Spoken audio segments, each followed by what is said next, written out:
How to use this multimeter?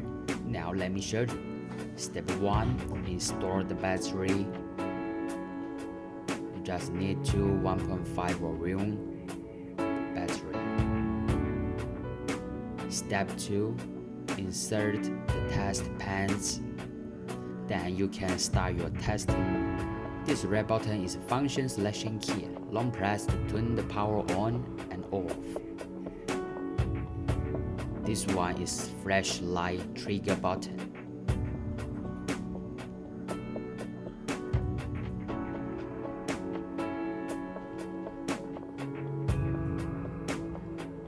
Delta hold button. Long press for backlight.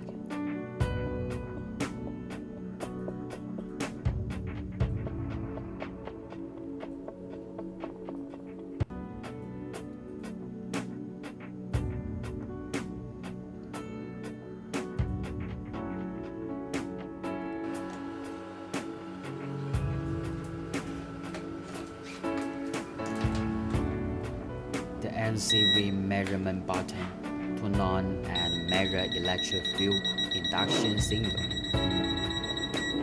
The buzzer get weaker, means electric field weaker, or somewhere it's broken.